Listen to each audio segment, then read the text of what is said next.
Bonjour à tous, bienvenue sur Le Statut, votre émission sportive préférée, présentée par moi Malik et mon frère Ayoub. Aujourd'hui, journée assez spéciale, on va parler de notre sélection nationale, la Belgique. Mais bon, moi je vais bien. Ayoub, toi comment tu vas? Je vais bien, la Belgique va mal. Non, on abuse. Aujourd'hui, on va parler de, de cette génération dorée qui est d'ores et déjà terminée. Oui et non, on en reparlera. D'abord générique. Ah Bon, oui, pour Ribéry qui va arriver devant Casillas. Vas-y mon petit. Et le premier but de Ribéry. bon, avant ça, on avait fait un concours sur notre compte Instagram avant la compétition. Personne n'a trouvé. Donc on avait proposé, on vous avait demandé de trouver le meilleur joueur, meilleur buteur et le vainqueur. Personne n'a trouvé la Comment bonne ça même? combinaison. Personne n'a trouvé la combinaison, donc on va tirer au sort à la fin de cette vidéo. On commence par le sommaire. Est-ce que c'était une dernière, enfin, c'est pas une question, mais une dernière chance ratée de cette génération? Après, on se posera la question, est-ce que la nouvelle génération est intéressante? Est-ce qu'il y a de nouvelles choses? Et pour compléter ça, on va pas proposer un 11, mais se poser la question largement de à quoi pourrait ressembler le 11 pour la prochaine compétition qui est dans seulement un an et demi, l'Euro 2024. Donc voilà, on attaque directement. Malik, tu peux nous parler de cette dernière chance qui a été complètement ratée. C'est comme on en avait parlé dans une de nos vidéos, où on avait proposé nos 11 que Martinez aurait pu aligner pour cette Coupe du Monde de la Belgique, où on avait donné nos exigences à nous deux. On avait quand même des exigences où on voulait et on voyait cette équipe de Belgique atteindre l'écart. Moi, comme je ne sais pas si tu te rappelles, comme je l'avais dit, que cette Belgique atteint les. Je les voyais sortir en poule. Tu les voyais. Non, mais tes exigences, je veux dire. Ah oui, oui. Non, mais on parle pas de ton prono. Hein. Vous voyez comment il est? Il veut juste se jeter des fleurs, dire que J'ai j'avais raison. j'ai Vous voyez l'ego à comment il est? Kylian Mbappé. Ouais. Il n'a pas d'ego qu'il a. Mais ce que je voulais dire, c'est que nos exigences, tu vois, qu'on se disait pour cette sélection de la Belgique, c'était au moins l'écart. Et genre, même la question, c'était oui, à partir de où on pouvait se dire que c'était une réussite cette Coupe du Monde pour la Belgique. Moi, je t'avais dit l'écart et tu me disais, oh, tes exigences sont quand même à la base. Je pense que toi, tu les voyais Oui. considérées comme réussite s'ils atteignaient encore un quart, bien sûr. Mais comme on l'avait dit avec cette équipe, avec cette génération un peu vieillissante, un hasard avec les cadres, avec des cadres qui ne jouaient plus ou qui avaient été transférés dans des clubs en Belgique, même si on respecte énormément notre Jupiler Pro League, Tu avec un respectes. hasard qui jouait moins. Tu ne respectes pas la Jupiler Pro League, Caillou? Au niveau international, oh, c'est bon, soyons sérieux 2 minutes. Arrête. Toi, avec toi, on doit respecter tout le monde. Mais bien sûr qu'on doit respecter tout. Bref, c'est pas ça le Mais sujet d'aujourd'hui. non, On non, va pas mais rentrer juste, dans. juste, tu vois, Debast, qui a 19 ans, qui joue en Anderlecht. Lui, on doit le respecter, c'est un jeune, il sort, et, déjà à 19 ans, il joue là. Bien sûr. Moi, je te parle des deux autres mecs, s'ils sont là, c'est qu'ils sont en pré-retraite. Donc non, on ne doit pas respecter. Ça va, Mais s'il n'y a que ça aussi, s'il y a que ça. Bref, tout Oui, ça pour dire que voilà, il y avait une génération vieillissante, une génération dont deux, il les a mentionnés, nos deux défenseurs centraux, Toby Alderweireld et Jan Vertonghen, qui jouent en Belgique, un Eden Hazard qui depuis 3 saisons au Real, ça donne toujours rien, un Lukaku qui revient de blessure, et la seule, on va dire, valeur sûre de cette génération-là et qui reste, c'est Kevin De Bruyne. Et je ne mentionne pas David Dussel, mais qui, à l'Atletico, joue en défenseur central à cause de Diego Simeone, qui ne joue pas la meilleure saison de sa vie, même s'il n'est pas non plus dégueulasse, je dirais. Voilà, il y a toutes ces choses qui font qu'on, même avant le début de cette compétition, on doutait énormément de la Belgique, en voyant même les qualifications, les derniers matchs amicaux en Nations League, aux Pays-Bas, face à Ayoub qui était parti voir le match des Pays de Galles carrément au stade, où le match, même dans le contenu du jeu, on ne sort pas de là satisfait. Bref, beaucoup de choses qui faisaient que, voilà, avant cette Coupe du Monde, la Belgique, même, là, nous, on en parlait déjà, mais même les médias footballistiques belges en général n'étaient pas les plus confiants. Mais les voyaient quand même sortir des phases de poule. Moi aussi, quand même, au moins les phases de poule. Et on voit qu'ils ne l'ont pas fait. Ils ne l'ont pas fait avec un premier match contre le Canada où dans le contenu, c'est décevant. Mais tu gagnes quand même. Donc on se dit, tu as gagné. Donc voilà, tu as gagné. On peut parler autant qu'on veut, mais au final, tu as gagné. Eux me disaient que, ok, tu as gagné, mais tu risques de le payer ce match dans le Canada où tu n'as rien montré. Et on l'a vu clairement dans le match contre le Maroc où tu perds parce que l'équipe contre laquelle tu as joué était meilleure que toi, tout simplement. Elle était meilleure que toi. Il n'y a même pas d'aller plus loin dans ça pour ceux qui ont. Enfin, il le dit. Match. Ton meilleur match, il arrive, enfin, ta meilleure mi-temps, je dirais, elle arrive contre la Croatie, où tu es obligé d'aller chercher une victoire, où tu es obligé d'aller chercher quelque chose. Et malheureusement, tu as un Lukaku on l'avait jeté un sort, je sais pas, qui voulait pas marquer 3 occasions, ça doit être dedans. C'est pas. Moi, j'ai une théorie. Pas... Ça doit être toi. Pourquoi je vais jeter un sort? Toi et moi, on sait très bien pourquoi. Tu vas sortir, je tiens. Oui. Au cas où il y en aurait qui. Oui. T'inquiète. Oui. Oh. Non, mais tout ça pour dire, voilà, Lukaku, t'as 3 occasions, il doit les mettre au fond. T'as des joueurs, on a été déçus de leur compétition, même si on s'y attendait un peu. Martinez. Le coaching, les compos, les remplacements, surtout le match contre le Maroc où tu sors Onana alors qu'il joue son meilleur match sous les couleurs belges. Alors que c'est ton meilleur joueur sur le match. C'est plein de choses illogiques comme ça et donc voilà, on ressort très déçu de ce dernier match pour beaucoup. Enfin, non, peut-être pas pour beaucoup, c'était le dernier match de Hazard vu qu'il a pris sa retraite internationale, les autres on ne sait pas. Mais on sort déçu de ce match de la Belgique et du coup de cette génération dorée pour moi, c'était The Last Dance ou The Last Chance pour moi. Parce qu'à partir de 2024, même s'il en restera quelques-uns, ce sera plus cette génération dorée qui était là depuis 2014 maintenant. Hein. Donc oui, la génération dorée, excusez-moi, c'est un échec, c'est une déception. Une équipe qui a été classée un mondial pendant énormément d'années par le classement FIFA. Elle ressort qu'avec une demi-finale de Coupe du Monde, ok, c'était contre la France, ok, peut-être que vous méritiez de gagner sur le jeu, mais ça ne l'a pas fait au final. Et je ne veux pas entendre l'excuse de la Belgique, c'est un petit pays, c'est une petite nation. On a vu la Croatie qui est. Mais c'est pour ça que t'es le meilleur, parce que c'est ce que j'allais dire. Ah, mais vraiment. On a vu une Croatie, un pays de 4 millions d'habitants qui est parti chercher une finale de Coupe du Monde, même si elle n'a pas gagné. Là, 4 ans après, ils sont là en demi, ils finissent 3e. Donc non, pour moi, cette excuse n'est pas valable. Même si, en étant honnête, on a rarement vu un petit pays gagner la Coupe du Monde. Genre même dans l'histoire, j'ai vraiment réfléchi à ça, mais même dans l'histoire, c'est rare qu'un petit pays a gagné la Coupe du Monde. Tu as eu des finales, mais la plupart, c'est des grands pays qui gagnent. Hein. Ouais. Le Brésil, France, même l'Argentine. L'Argentine, c'est pas un petit pays, c'est... Je crois le 2e plus grand pays d'Amérique latine, si je me trompe pas. Oui, d'Amérique du Sud. Donc, oui, on peut peut-être leur dire ça, mais tu n'atteins même pas une finale et l'année d'après, tu sors en poule. Donc, non, cette excuse n'est même pas valable pour moi. On peut être très déçu de cette génération dorée qui n'a pas répondu aux attentes, malheureusement. Bien sûr, tu as tout dit sur la Croatie, tu as pris l'exemple parfait, puisque dire que oui, mais ça reste que la Belgique, la Croatie, avec 4 millions d'habitants, on en a 11. Donc un pays 3 fois plus grand et une génération dorée bien plus talentueuse. Bien sûr. On a fait moins bien que là sur leur 2e run incroyable, ils ont fait aussi bien que nous. Et le premier, ils sont partis en finale. Donc même si je pense qu'en 2018 on était meilleur qu'eux, puisque pour moi la vraie finale c'était contre la France en demi, on n'a pas le seum quand on dit ça, je pense que c'est juste la vérité.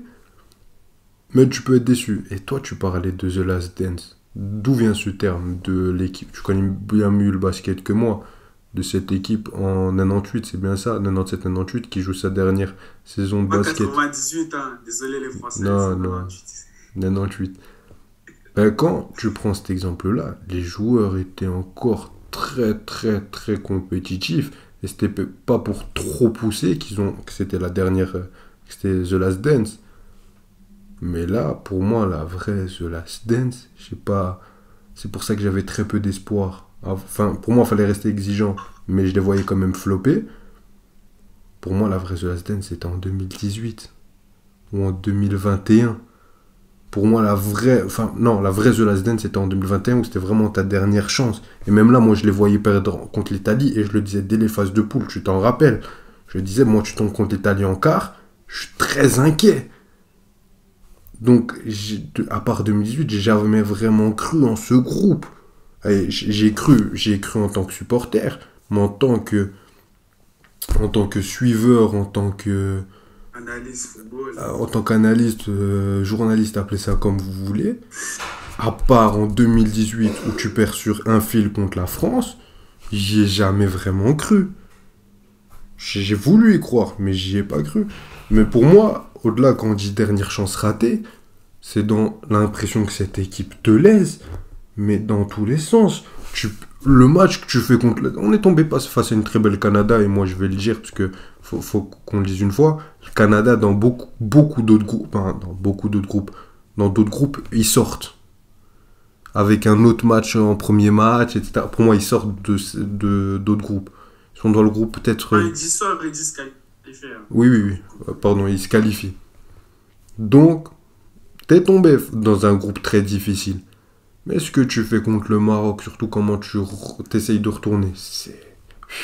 Contre la Croatie, surtout quand en deuxième mi-temps, quand tu commences à voir mieux, Lukaku, le mec, il te plombe. Et surtout un truc. Mais ça a toujours été la Belgique d'Hazard, on est bien d'accord. Qu'on préfère Hazard, qu'on préfère De Bruyne, on s'en fout. Moi, j'ai toujours été plus De Bruyne en termes de... Hazard en termes de sensibilité foot. Mais De Bruyne, c'est un joueur qui apparaît tous les 15 ans. Pour moi, De Bruyne, on s'en rend pas compte. Hazard, en train de flopper, il y a un monsieur qui doit porter l'équipe. Tu viens à mon point. Je te demande même pas d'être un leader. Je m'en fous que tu cries dans les vestiaires ou pas. Mais le leader technique, et on le disait quand on faisait les équipes, c'était la Belgique de Kevin De Bruyne. Mais t'as vu sa compétition ? Mais c'est honteux. Mais Kevin De Bruyne, on te voit chaque week-end à Manchester City. Et je veux pas entendre... Oui, mais regardez le collectif de Manchester City. Parce que Kevin De Bruyne, quand City va très mal... Excusez-moi de te couper juste sur ça. Pas de souci. Même les excuses, j'ai entendu, il est pas placé ou il doit être placé. Je veux rien entendre. Je veux rien entendre. Ça fait 6 ans il joue comme ça en équipe nationale. Il a toujours rendu des classiques. Le mec, c'est le ref du football. Arrêtez, les gars. Non, mais soyons sérieux 2 minutes. Le mec, quand l'équipe était mauvaise, que ce soit en club... Le mec, il a fait des matchs 100 fois meilleurs quand il jouait à Wolfsburg. Tu peux pas lui sortir d'excuses. C'était son équipe. Et on a vu ce qu'il a fait de son équipe. Et ça, c'est très décevant. Moi, ça, c'est le truc qui m'a le plus déçu pour Kevin De Bruyne. Vraiment, ça, c'était ma plus grosse déception. Parce que c'est comme si... Encore cette Coupe du Monde, il a fait Griezmann et de bas, ça devait être Benzema. Mais si à l'Euro, où ça va vraiment devenir l'équipe de France de Kylian Mbappé de A à Z, puisque pour le moment, ça allait être... Il y allait avoir un ballon d'or qui allait jouer avec lui. Et il y a Griezmann qui restait à l'Euro, etc. Mais si l'Euro, imagine Kylian Mbappé fait ça. Qu'est-ce qu'on dit ? Je suis le premier à venir crier, à faire « Ouais, Kylian !» Vrai ou pas ? Et pourquoi De Bruyne on devrait se taire ? Donc ouais, et en plus, quand on voit comment ça s'est terminé dans les vestiaires, bon, apparemment ils sont pas battus et tout, mais on... T'as vu ça, ce qu'il dit en conférence de les presse. déclats, ouais. On était trop vieux. Vertonghen qui dit « Bah, on a perdu. » Les attaquants, apparemment aussi, c'était trop vieux. Bref, tout se finit mal. Tout se finit dans le pire scénario possible. Donc, c'est dommage pour cette génération. Mais est-ce que la prochaine génération est intéressante, Malik ? Moi, perso, je la trouve... excusez-moi du terme, je la trouve mignonne. T'as des bons petits éléments qui sont intéressants. Moi, je disais Arthur Théâtre, je le voulais dans le 11 dès le début de cette Coupe du Monde. Trossard, voilà. Il y a Trossard vraiment en Belgique, là, je sens que tout le monde se réveille. Trossard, c'est quelque chose. Pourtant, déjà dès l'année passée, c'était très sérieux. Doku aussi, l'entrée qu'il a fait contre le Canada, très intéressant. Et même contre la compétition qu'ils font contre l'Italie, c'était intéressant. Mais bon, Doku en club, voilà. On ne sort pas satisfait. Petit point, parce que voilà. Je parlais avec des gens, la Coupe du Monde, on respecte tout le monde, mais il y a des gens qui regardent le foot que pendant la Coupe du Monde, et ils me disaient, ouais, mais pourquoi Doku il joue pas ? Je disais, bon, bah, Doku, la dernière fois qu'ils ont vu Doku jouer, c'est contre l'Italie. Où il faisait un très bon match, il n'y a rien à dire. Mais en club à Rennes, il n'y a rien. Il n'y a rien. Donc je te laisse continuer, pardon. Ouais, pour revenir sur... Et comme je dis, des bons petits éléments, et moi j'aime beaucoup Roméo Lavia. Et encore, il est encore très jeune, tu vois, je crois que c'est en 2004 ou 2005. 2004. 2004. Roméo Lavia de Southampton, parce que nous, on est de grands fans de Première Ligue, on vous avoue. Et De il m'intéresse Southampton. beaucoup il m'intéresse beaucoup ce petit, si je peux me permettre de l'appeler comme ça. Mais voilà, tu as des bons petits éléments intéressants, mais tu n'as pas l'impression que, déjà, c'est au niveau de la génération dorée qu'on avait, même si on ne sait jamais, peut-être qu'ils vont éclore. Et tu as quand même voilà, un Onana qui a montré de très belles choses et qui va encore progresser. Tielemans, j'attends beaucoup plus de ce garçon. Ça ne se dit pas ce que je dis, mais j'attends énormément de ce garçon. Mais pour moi, comme je te disais, il n'arrive pas à monter ce niveau. Parce que, ok, Tielemans à Leicester, c'est très correct, il fait des belles petites saisons. Mais la façon dont on parlait de Tielemans quand il avait 16 ans, moi je me disais, Tielemans, un jour il sera dans le top 10, top 15 des meilleurs milieux au monde. Et tu penses qu'il a le potentiel pour l'être? Mais je croyais qu'il avait le potentiel pour. Milieu box-to-box, Toi, il l'a plus. gauche P3. Parce que moi, il l'a. pour Mais revenir sur Tillman, c'est un mec, quand tu vois sa carrière, Anderlecht, il y avait tous les clubs qui le voulaient, on en parlait à Chelsea, tout ça. Le mec, il a pris son temps, il part à Monaco. Monaco, c'est décevant. Il part à Leicester. Pour moi, il gravit les échelons, il fait bien. Il est en première ligue, il a des matchs références contre il a des matchs contre City, il a des matchs contre Chelsea, le mec. Donc moi, sur l'ensemble, je suis pas d'accord avec toi, parce que pour moi, c'est plus... Pour moi, le mec, dans l'ensemble de la carrière, il a peut-être pris plus de temps, mais quand tu vois la maturité, même Martinez disait c'était lui et Dries Mertens disaient ouais, c'est un leader né. C'était le terme en anglais, je l'ai oublié. Et non, je suis pas anglophone, mais il le disait en anglais. Et donc ouais, pour moi, il avait tout pour être un futur grand. Il a tout pour jouer dans un City de Guardiola. Non, il a encore tout pour jouer dans un City de Guardiola. Même pour être un des cadres au milieu de terrain. Maintenant, c'est lui qui est censé prendre le lead sur Witsel. Mais le mec, la compétition qu'il te fait, mais il se chie dessus. Et on avait déjà vu les prémices en Ligue des Nations. C'est pas normal que tonton Witsel qui joue défenseur central avec l'horrible Atlético Madrid de Diego Simeone, on est censé lui dire gamin, c'est comme ça qu'on joue au football. C'est pas normal. C'est pas normal. Parce que le problème, c'est que dans les prochaines compétitions, dans 1 an et demi, Witsel aura 36 ans, je pense. 35, 36 ans. il sera plus là. Tu seras à côté Enfin, il sera de... peut-être là à l'Euro, mais... Tu seras sûrement à Bien sûr côté... qu'il a... Pardon, il aura 34 ans. Oui, 34-35. Tu seras à côté d'Onana. Ce sera à toi de prendre le lead. T'es un grand garçon, t'es plus un enfant.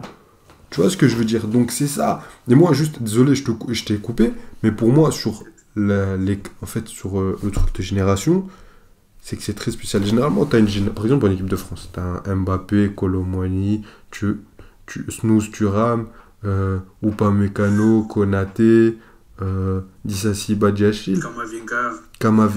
Oui, Kamavinga, c'est encore un peu plus jeune. Tchouaméni, etc. Tous ces mecs-là, avec un Kamavinga, un Rabiot, tu vois, t'as une génération de 23, 24, un 27, un 20, tu vois, et ça se complète autour d'une génération. Là, en Belgique, j'ai l'impression qu'il y en a, par exemple, Trossard. Il vient d'avoir 28 ans. Carrasco, il a 29 ans. Tu vois, donc tu as cette génération un peu au-dessus qui n'a jamais été de grands joueurs, mais qui a fait de très belles choses. Et on le voit encore avec Trossard, qui seront là pour l'Euro 2024. Peut-être en 2026, on n'est pas sûr.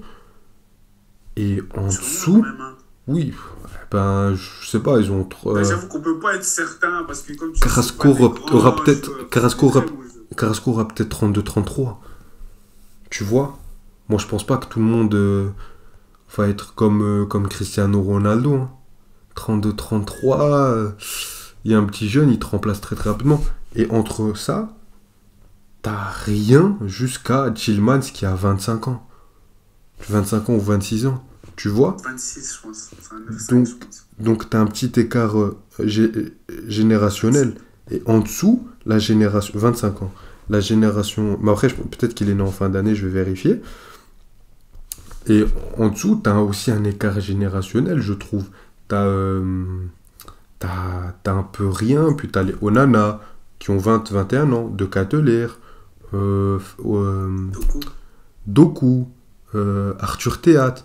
Mais même là, Arthur Théâtre, il peut devenir Ryan Vertonghen. On verra. Et au prochain Euro, il aura 23 ans. Debast, qui est un très bon joueur du côté d'Anderlecht, il aura 20 ans. Face. Il est même pas encore convoqué. Ouais, Face, celui de comment il s'appelle, de Leicester, il a 24 ans, il va avoir 25 ans, mais lui, c'est pas flamboyant. T'as Den Donker un peu dans le truc des Carrasco, tout ça, il a déjà 27 ans. Jamais été fan. Mais vraiment, le mec, j'ai jamais compris son poste. Timothy Castagne aussi, tu vois, donc t'as un peu...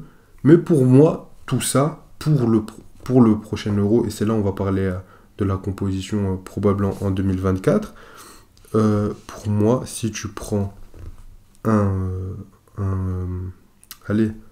sélectionneur qui va travailler, qui va proposer... Parce que, tu vois, quand t'as un effectif comme celui de l'équipe de France, tu peux te permettre un Didier Deschamps qui va... Bien sûr. Te parler de très très haut niveau et qui va parler à des très très grands messieurs de très très grands trophées. Mais là, tu as besoin d'un Mancini. Parce qu'il n'a pas des très très grands joueurs. Il va plus devoir se baser sur des profils que sur des joueurs. Je sais pas si on me comprend. C'est pas un manque de respect. Mais Kylian Mbappé, il joue dans toutes les équipes. Trossard, va falloir l'articuler avec De Bruyne, De Ketelaere pour que ça joue et pour créer un vrai collectif. Tu vois ce que je veux dire? Mais pour moi, et maintenant on va passer au 11, juste pour donner un ordre d'idée, mais si on peut donner un 11 qui sera là en 2024, je sais pas si tu veux le faire ou si je le fais. Je reste lancé, enfin, continue à être lancé. Mais quand tu regardes, je vais le faire très rapidement. Déjà dans la colonne vertébrale, tu auras encore Courtois qui aura 32-33 pour un gardien, c'est encore très bien, ou il aura 31 ans, je sais plus. Je vais regarder. Tu auras encore Lukaku qui aura 30 ans, tu auras De Bruyne qui aura 31 ans. Lukaku, il aura 30 ans. Il a 29 ans. Parce que c'est un 9. Ouais, il aura 31 en vrai, ça va. Il aura 30, 31, ça dépend, je sais pas, en fait, parce que ça dépend à chaque fois des mois dans lesquels ils sont nés, puisque c'est dans un an et demi, donc c'est difficile, mais il aura 30, 31 ans. De Bruyne, pareil, 31 ans, 32 ans, et c'est un 10. Donc tu vois, tu as déjà le gardien en défense. Pour moi, c'est là où il y a le vrai chantier. Tu auras les deux vieux, au revoir. C'est pour ça maintenant. Ils vont les faire partir dès Mais 2027. c'est pour ça que maintenant, il faut un nouveau directeur technique qui vient, qui te dit moi maintenant, je veux un. C'est comme maintenant les sélections. C'est qui a gagné la Coupe du Monde? C'est l'Italie. Parce qu'on a beaucoup parlé de Lionel Messi, à juste titre, c'est Lionel Messi. Mais s'il n'y avait pas Messi, l'homme providentiel serait été Scaloni. L'homme providentiel de l'Euro, c'est qui? C'est Mancini. En 2022, ça reste Didier Deschamps, parce que tu as un effectif de dingue, mais c'est l'idée du coach. Même si c'est les qualités individuelles, ça reste le coach. Tu vois ce que je veux dire? Parce que tu n'as pas un joueur au-dessus des autres. À part pour cette Coupe du Monde où c'est vraiment Kylian Mbappé. 2014, c'est Joachim. Et encore, ça, c'est à des grandes échelles, parce que c'est des grands... Ils ont des très très très grands effectifs en termes de joueurs. Mais l'Italie ou l'Argentine est un peu moins. Donc pour moi, tu peux repartir sur un truc comme ça. Un entraîneur qui va te parler de jeu et qui va prendre des décisions fortes. Bien sûr. Et qui va créer un nouveau groupe. Parce que là, le groupe, il est cassé. Il est cassé entre les anciens, les nouveaux, les anciens qui ont connu que la défaite, qui sont divisés. Donc tu peux avoir une défense avec Arthur Théâtre peut-être en défenseur gauche, parce qu'on n'a pas de défenseur gauche pour dépanner. Tu pourrais mettre qui? Tu pourrais mettre Woodface de Leicester avec Debast. Tu peux mettre Denayer si un jour il commence à jouer au foot. À droite, il y a Castagne. Tu vois, si tu pars sur un 4-2-3-1, bon, la défense sera ton point faible. Après, on sait jamais, peut-être dans un an et demi, il y aura un gamin qui aura émergé. Bien sûr. Ou tu peux mettre Castagne à gauche, Meunier à droite et Théâtre avec Debast, tu vois. Il y a toujours quelque chose à faire, même si pour moi, au niveau des latéraux, ça ne va pas. Un double pivot Onana-Tielemans, Ça peut être correct. pour moi, dans un Euro, ça peut être très très correct. On a vu au niveau de Onana dans ses 6 premiers mois, et même sur le match contre le Maroc, c'est très très fort. Mais on a parlé de la Coupe du Monde d'Amrabat, mais s'il y a bien un mec qui lui a donné du répondre en face, c'était Onana. Tielemans, s'il se réveille et il décide d'être leader technique et dans le groupe, il a largement sa place. Et au-dessus, c'est là que ça devient intéressant. T'as De Bruyne. Parce que moi, on me disait, oui, De Bruyne, il est pas à sa meilleure place. Tu le piques en 10. Mets-le en 10. Vas-y, maintenant, sors-moi tes excuses. Tu le mets en 10 devant Lukaku. Et à côté, tu peux mettre Trossard, Carrasco qui sera encore là, De Ketelaere, même si... aussi. Ouais, j'allais dire Doku à droite, De Ketelaere, Doku qui a toujours été bon en sélection. Tu vois, s'il se réveille lui aussi en club. Donc, il y a de quoi faire. T'as les armes pour être ambitieux. Peut-être pas pour gagner, mais pour relancer cette génération, pour aller viser un vrai truc en 2026. Parce que le but de 2024, ça va pas être de gagner l'Euro, ça va être de créer quelque chose. En attendant de nouveaux cracks, d'améliorer la génération, de continuer la formation, etc. Et éviter de trop te faire plumer tes binationaux. Ce que je n'espère pas. Donc voilà, il y a du... Il y a du travail. La possibilité de faire quelque chose. Et il y a de la qualité. Si tu travailles bien. C'est pour ça que les prochaines décisions de la Fédération belge de football vont être cruciales pour son avenir dans les 10 prochaines années. Mais vraiment. Puisque tu peux vite te retrouver avec une Coupe du Monde, un Euro et une Coupe du Monde foirée, où tu n'as rien à préparer, devoir te relancer en 2026. Et tu sais, quand tu gagnes un truc, ça fait x 1,5. Quand tu perds un truc, ça fait diviser par 3. Tu dois tout recommencer. Donc tu vas te relancer en 2028, 2030, mais on sera vieux, on sera déjà... Le statut sera toujours là, vous inquiétez pas. Mais tu vois, donc pour moi, les décisions que tu vas prendre maintenant, elles vont compter sur les 10 prochaines années. Mais vraiment. Peut-être que j'abuse, mais pour moi, c'est ça qui va relancer. Je vais appuyer sur ça. Clairement, le choix du futur sélectionneur et même du staff va être primordial. Va être primordial pour la suite de cette sélection. Et moi, juste pour rajouter le 11, parce que je te rejoins énormément, parce qu'à part ça, il n'y a pas vraiment beaucoup d'autres choix. Moi, je te prendrais juste dans la sélection un petit Roméo Lavia et lui laisser quelque chose en match amicaux. Mais Lavia, toi, t'es mon crack, t'es mon chouchou. Moi, je te mets titulaire. Si c'est moi qui choisis, t'es titulaire. Je fais un 4-3-3, je te mets à la place de... Je mets De Bruyne sur le banc, je te mets. Voilà, comme ça. Surtout un De Bruyne avec cette attitude-là. Ouais, parce que je trouve que t'as même pas appuyé de fou. Mais je vais pas aller loin. Malik qui est énervé, je le lance. Non, mais si City continue à ne pas gagner de Ligue des Champions... Ok, De Bruyne, je ne sais pas si ça doit être lui le leader de l'équipe vraiment, mais je suis désolé. Tu ne peux pas venir avec cette mentalité dans un tournoi, encore moins dans une Coupe du Monde. Jamais de la vie. Même moi, quand j'étais petit, quand on avait un tournoi, même si on savait, tu vois, les tournois internationaux et tout, en Hollande, des trucs comme ça, quand on avait un tournoi international, même si on jouait contre des équipes de D1, D4 ou je sais quoi, moi, ma mentalité, c'était, je suis dans le tournoi, on joue le match, 11 humains contre 11 humains. Donc je me dis, j'y crois qu'on peut aller gagner quelque chose. Toi, ta mentalité, c'est tu dis, oh, on est trop vieux, on ne peut pas gagner. Mais comment tu veux avancer avec une telle mentalité, une telle attitude? Donc avec City, comment dire, le match, la finale contre Chelsea, peut-être je vais loin. Ok, il avait été... Oh, j'ai oublié, purée, j'ai un trou maintenant. La finale contre Chelsea, il était sorti ou pas quand Rudiger, il avait touché? Ouais. Il était sorti. Ah, ouais. Alors ma comparaison, elle ne sert à rien. Mais je voulais dire que rien que dans l'attitude, quand ça va être plus difficile, est-ce que tu vas avoir cette âme de leader, cette âme de conquérant, de se dire, les gars, on peut. Parce que des fois, tu as besoin que ton leader, il sache remotiver les troupes et les faire chercher des choses. Pour moi... on sait qu'avec Guardiola, il n'aime pas les leaders. Donc, pour moi, je peux être déçu de ça, de Bruyne. Même si c'est pas, j'attends pas de lui qui crie partout. Mais minimum, tu vois, déjà, Guardiola n'aime pas les leaders. Je pense que c'est faux. Mais bon, il n'aime pas les égaux. Ça, oui. Mais je pense que De Bruyne... Et déjà, les deux se kiffent. Hein. Mais je pense que De Bruyne, dans les moments où ça flanchait avec City, moi, je l'ai vu. Mais là, avec la Belgique, ça flanche. Quel moment? Des moments en Ligue des Champions où ça allait pas. Je me suis jamais dit De Bruyne, il est pas là. Mais justement, cite-moi les moments. Contre le Real Madrid, tu le trouves pas bon? Il est là. Mais c'est qui Il est là, mais c'est qui marque en vrai de vrai? C'est Real Mahrez, même contre Paris. Oui, mais lui, c'est pas toujours les buts, mais il est toujours là dans le jeu, et je l'ai jamais vu se cacher, en tout cas, tu vois. Je l'ai jamais trouvé décevant. J'ai peut-être pas un truc où il fait une prestation XXL, mais jamais j'ai vu qu'il se cachait, tu vois. Mais là, vraiment, le mec, il se cachait, et au-delà de ça, il avait pas envie. on est au très très haut niveau du football. Toi-même où tu dis on sent c'est bien, mais là on l'a vu que t'en avais rien à faire. Et ça c'est pas normal.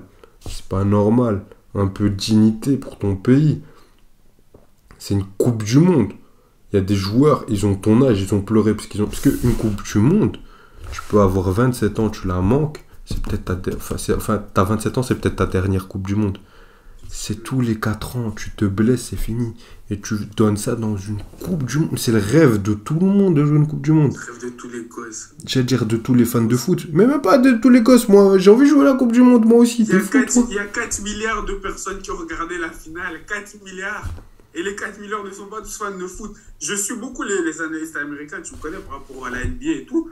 Ils te disent, ils regardent le football juste pour tous les 4 ans pour la Coupe du Monde. C'est une Coupe du Monde. Tout le monde sait ce que représente une Coupe du Monde. Et toi, tu as cette attitude. Je suis désolé, moi, dans les futurs... parce qu'on sait, on va le faire. Les futurs tops, des plus grands milieux de tous les temps et tout. Malgré l'énorme talent qu'il a et qui va encore faire d'énormes choses avec City, je le crois, et la première ligue, parce que c'est un joueur incroyable de Bruyne, comme tu le dis. On les voit pas tous les ans, des joueurs comme ça. Mais des attitudes comme ça, et même quand je regarde bien les moments de City, de Ligue des Champions les plus importants, est-ce que tu étais vraiment là? Est-ce que tu étais ce leader dans les moments où c'était difficile pour porter ton équipe? Est-ce que tu étais là? Je vais reprendre tous ces moments. Et pour la Belgique, en tout cas, ne fût-ce que sur cette coupe du Monde, tout le peuple belge a le droit d'être déçu. Maintenant, j'espère qu'en 2024, il va venir avec une autre attitude. Et s'il amène la Belgique à ne fût-ce qu'une demi, je fermerai ma bouche. Et merci De Bruyne, je serais content de fermer ma bouche. Mais là, je suis désolé, c'est catastrophique. Mais comme tu dis, j'ai l'impression qu'on ne peut pas en parler. Parce que c'est De Bruyne, tout le monde aime bien De Bruyne. C'est quelqu'un qui ne parle pas beaucoup, tu vois. Il dérange personne, il n'est pas forcément arrogant. C'est une personnalité qu'on aime bien, De Bruyne. Mais je suis désolé, là, c'est honteux ce qu'il a fait. Je sais même pas si c'est parce qu'on l'aime bien ou... Je sais pas honnêtement. Bon, on va essayer de finir cette vidéo sur une note positive. On a proposé notre concours sur notre chaîne Instagram. Il fallait être abonné à la chaîne YouTube, le statut. Donnez vos pronostics, meilleur buteur, meilleur joueur, meilleur et le vainqueur. Likez la publication, identifiez 2 amis, vous l'avez tous fait. Mais personne n'a gagné, donc on va tirer au sort en direct. Il fallait une main innocente, donc on n'a pas pris celle de Malik, on a pris la mienne. Ok. Ça va être tiré au sort. C'est Bilou qui a gagné. Tiré du bas, Bilou. Point.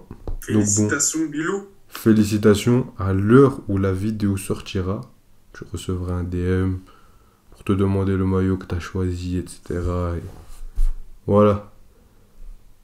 Salut. Un grand merci. Je dis salut comme ça, je suis fou. N'hésitez pas à vous abonner, à activer la cloche pour ne pas manquer les prochaines vidéos. Pas si vite. Likez, pas si vite, vous partez. Likez la vidéo si elle vous a plu. Vous abonnez à nos réseaux sociaux, les liens sont également en description. Un grand merci à toi, Malik. Ça a été propre. Prenez soin de vous, ciao. Prenez soin de vous.